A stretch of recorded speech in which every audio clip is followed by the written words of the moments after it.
Before we start today, I want us to look at the page that you have that has all of the X's on it. And this is going to be something that we're going to keep coming back to for this unit. And what I want you to do is to pause the video once I've given you instructions and think about what is the pattern in these top two X's. What is the relationship between 2, 6, 3, and 5 that gives you the same thing in 1, 7, 7, and 8?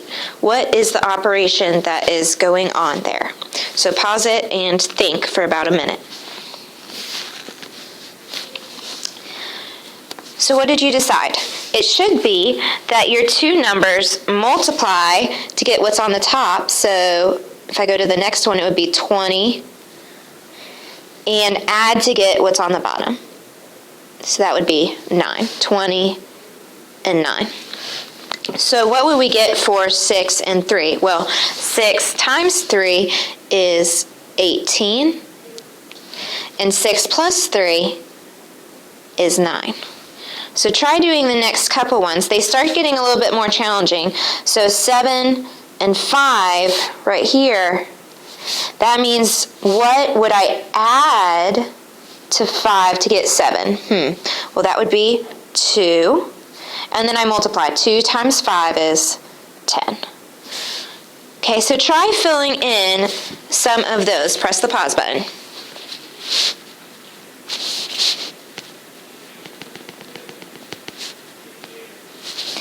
Now, I want us to look at the ones on the bottom where we start to get a little bit different. These ones, you have to do a little bit more thinking. You have to think what two numbers multiply to 3 and add to 4. Well, that would be 1 and 3. What about what multiply to 16 and add to 10? Well, that would be 8 and 2. So take a minute and finish up doing these X's. They're going to be very important for the way we're going to factor everything else. What we've already looked at is how to factor polynomials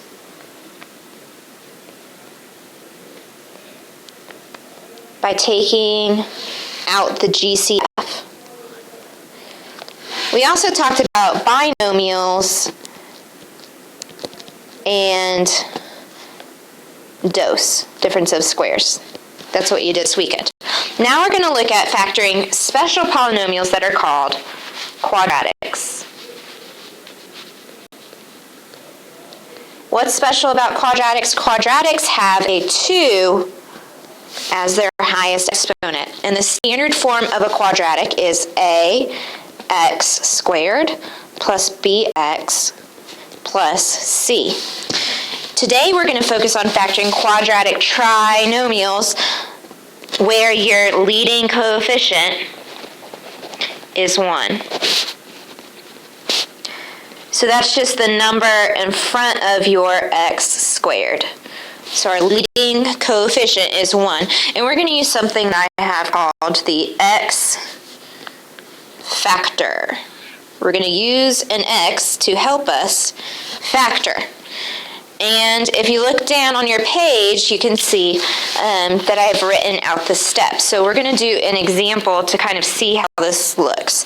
So like before, our instructions are just going to be to factor, but now I'm going to get something that looks like this. X squared plus 7x plus 12. All right, so the first step is telling me that I need to multiply a and c. So remember, a is my leading coefficient. It's what's in front of the x squared. So if I do 1 times 12, well, that's just going to give me 12. And as I told you before, today, a is always going to be 1. So really, I'm just looking at c today. So we put c at the top of our x, and then what we're going to do is we're going to look in the middle, our b term, and that goes at the bottom of the x. That is step 2. I can also list my factors of c. So writing down my factors of 12. So ways to get 12 are 1 and 12, 2 and 6, and 3 and 4. And for some of the ones today, we're probably not going to need to write out our list of factors because it's kind of long. But if you get stuck, that's what you want to do. Think of all the ways you can multiply to 12. And then I say, which of these multiplies to 12 and adds to 7? And if I look, it's going to be the 3 and the 4. 3 and 4. And now all I have to do is write my answer. I put my 2 parentheses. And then what we're going to do is we write what we got on the side at the end. So it'll be x plus 3 and x plus 4. So once again, those numbers are coming from the side of my x. So we say what multiplies to 12 and adds to 7, that would be 3 and 4, and so we get x plus 3 times x plus 4. Now you know that silly song I've been singing for months. When you multiply two numbers with the same sign, our answer is always going to be something. It's always going to be positive. So if C, your last number, is positive, that means that my two factors are the same signs. If, however, you have two numbers with different signs, they always multiply to a negative. So if C is negative, its two factors are different signs. And you're like, well, how can that help us? Well, if we remember our little jingle, same signs add and keep, different signs subtract, it's going to help us figure out what should be our correct factors. So let's look at, first of all, some examples where our same signs will add and keep for my numbers. So let's try x squared plus 9x plus 20. Okay, so first I need to multiply a and c. A is just 1 though, so I end up with 20 at the top of my x. And then at the bottom I put my b term. And then I have to think what multiplies to 20 and adds to 9. And if this isn't super obvious, then we can write our list of factors, which would be 1 and 20, 2 and 10, 4 and 5. Since my number at the top of my x is positive, that means that both of my numbers are going to be the same sign, and they're going to be whatever my bottom number is. My bottom number is a positive 9, so I know both of these are going to be positive numbers. And remember, that means they're the same sign, so the numbers are going to add to 9. So that would give me 4 and 5. So my final answer would be x plus 4 times x plus 5. Let's do another example. X squared minus 12x plus 20. So we say what multiplies to a times c, which is 20, and will give me negative 12. That goes at the bottom. So if I list my factors of 20, well, we already did that, didn't we? It's right here. Which of those will add to negative 12? And I'm saying add because my top number is positive, my bottom number is negative, so that means they'll be the same signs and they'll both be negative. So which of these, if I made them negative, would add to negative 12? Well, it has to be the 2 and the 10. 2, 10.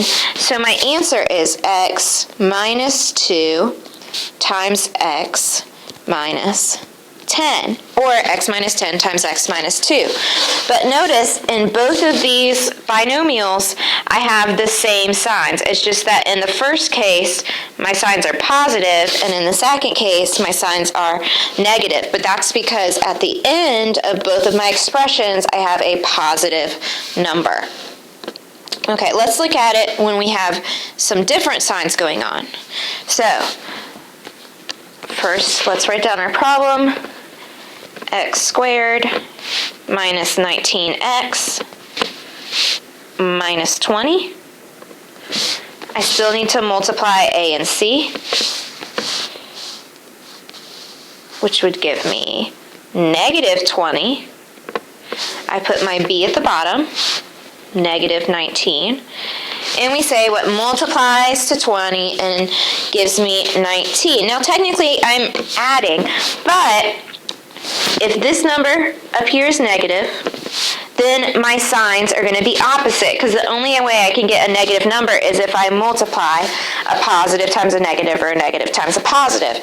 But remember our little song, same signs add and keep, different signs, plus and minus, they're going to subtract. So that means when I look at my list of factors for 20, 1, 20, 2, 10, 4, 5, I'm looking for the two numbers that will subtract to give me 19. And remember, you keep the sign of the largest number, so if my largest number needs to be negative, which is what this bottom one is here, then I need to put a 20 here and a 1 here, and then I say positive 1 plus negative 20 does give me a negative 19, so we can write down our answer. X plus 1 times x minus 20. Let's do one more of those. X squared plus 8x minus 20. What multiplies to a times c?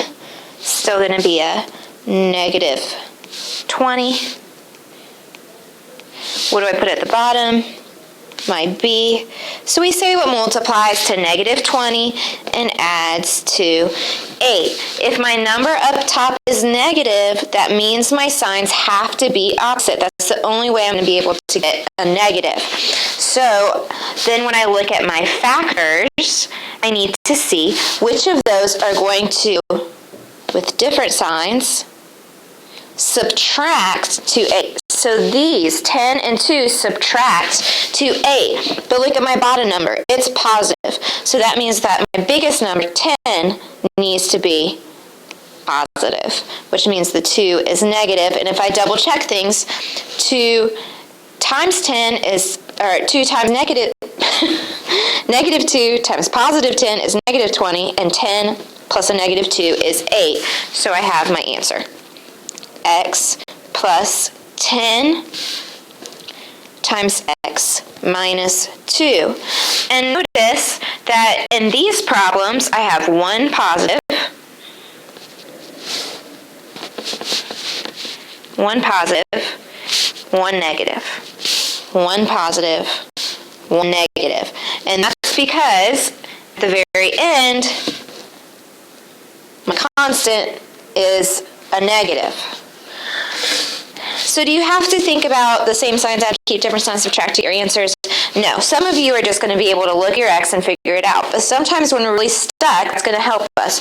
But one of the main things I can impress upon you is to always check your x before you write down your final answer, just to double check. Especially be careful when you have a 6, any type of 6, or a 30.